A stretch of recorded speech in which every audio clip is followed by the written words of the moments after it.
Hello everyone, আসসালামু আলাইকুম। সবাই কেমন আছেন? আশা করি সবাই আল্লাহর রহমতে সুস্থ আছেন, ভালো আছেন। আলহামদুলিল্লাহ, আমরাও আল্লাহর অশেষ রহমতে ভালো আছি। আজকে আমি আপনাদের সাথে শেয়ার করব খুবই সহজ পদ্ধতিতে কিভাবে কাঁঠাল বিচি পরিষ্কার করবেন। আমরা অনেকেই কাঁঠাল বিচি পরিষ্কার করার ঝামেলা মনে করে কাঁঠাল বিচিগুলো খেতে চাই না। আবার কাঁঠালের চেয়ে কিন্তু কাঁঠালের বিচিটা খেতে খুবই ভালো লাগে। অনেক রেসিপি এটা দিয়ে তৈরি করে নেওয়া যায়।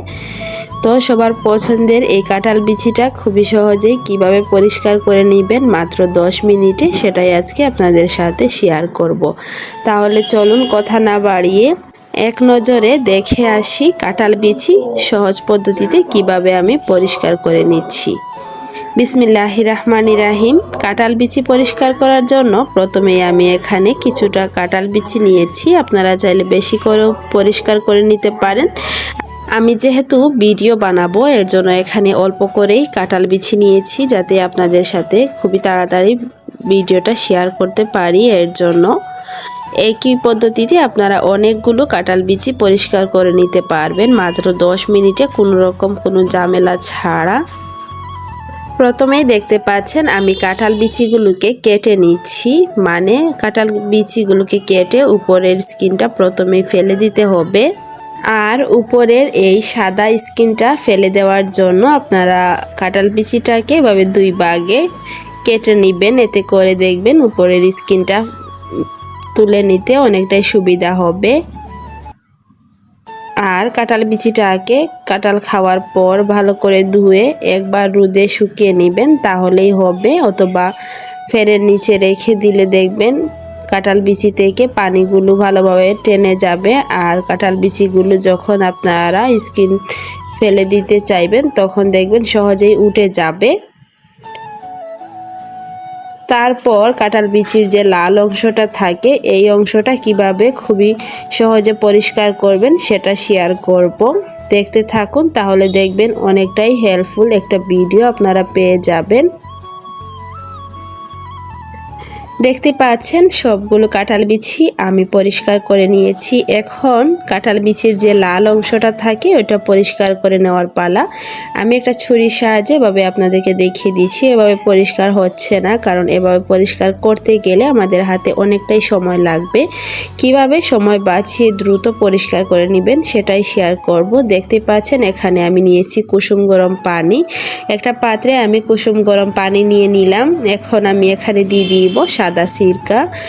এখানে ভিনেগার দিলে কিন্তু এই কাঁঠাল বিচিটা খুবই দ্রুত পরিষ্কার করে নেওয়া যাবে। গরম পানি আর ভিনেগার দেওয়ার কারণে কাঁঠাল বিচির উপরের অংশটা অনেকটাই নরম হয়ে তাড়াতাড়ি এটা পরিষ্কার হয়ে যায়। আপনারা যদি ভিনেগার দিতে না চান তাহলে এখানে লেবুর রসও দিতে পারেন। দেখতে পাচ্ছেন আমি এখানে ভিনেগার দিয়ে গরম পানির মধ্যে কাঁঠাল বিচিগুলোকে দিয়ে দিব। এইভাবে আমি এটাকে 10 থেকে 15 মিনিট রেখে দিব। 10 থেকে 15 মিনিট পর ফিরে এলাম, আর দেখতেই পাচ্ছেন কাঁঠাল বিচির উপরের অংশটা অনেকটাই নরম হয়ে এসেছে। এখন হাত দিয়ে এভাবে প্রেস করলেই দেখতে পারবেন লাল অংশটা উঠে আসছে। কাঁঠাল বিচি পরিষ্কার করার কিন্তু আরও অনেক পদ্ধতি আছে, আমার কাছে এই পদ্ধতিটাই সহজ মনে হয়েছে। আপনারাও এই পদ্ধতিটা ফলো করতে পারেন যদি ভালো লাগে আপনাদের কাছে। ভিডিওর এই পর্যন্ত এসে যারা একটি লাইক দিতে ভুলে গিয়েছেন অনুরোধ করব একটি লাইক দিয়ে সম্পূর্ণ ভিডিওটি কন্টিনিউ করবেন। আর আমার চ্যানেলে যদি নতুন হয়ে থাকেন, আমার ভিডিওর কোনো অংশ আপনাদের কাছে ভালো লাগে, তাহলে প্লিজ আমার চ্যানেলটিকে সাবস্ক্রাইব করে পাশে থাকা বেল আইকনটি অলে প্রেস করে রাখবেন। এতে করে আমি নতুন কোনো ভিডিও আপলোড করার সাথে সাথেই নোটিফিকেশন আপনাদের কাছে পৌঁছে যাবে।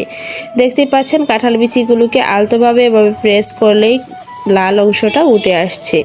ভিনেগার আর গরম পানিতে দেওয়ার কারণে কিন্তু কাঁঠাল বিচিগুলো খুবই সহজেই পরিষ্কার করা যায়। আর যদি এই ট্রিক্সটা ফলো করে কাঁঠাল বিচি পরিষ্কার করেন তাহলে দেখবেন মাত্র 10 মিনিটেই অনেকগুলো কাঁঠাল বিচি পরিষ্কার করে নিতে পারবেন। এতে করে কাঁঠাল বিচি পরিষ্কার করার আর কোনো ঝামেলা পড়তে হবে না। তো দেখতে পাচ্ছেন এখন আমি নর্মাল পানি দিয়ে এগুলোকে ভালোভাবে ধুয়ে নিচ্ছি। যেহেতু এখানে ভিনেগার দিয়েছি এর জন্য এটাকে ভালো করে ধুয়ে নিতে হবে। তো এই ছিল আমার আজকে কাঁঠাল বিচি পরিষ্কার করার পদ্ধতি আপনাদের কাছে কেমন লাগলো প্লিজ কমেন্ট করে জানাবেন। যদি ভালো লাগে তাহলে প্লিজ ফ্রেন্ডস অ্যান্ড ফ্যামিলির সাথে আমার ভিডিওটি শেয়ার করে দিবেন। সবাই অনেক বেশি ভালো থাকবেন, সুস্থ থাকবেন। দেখা হবে পরবর্তী কোনো ভিডিওতে। আল্লাহ হাফিজ। আসসালামু আলাইকুম।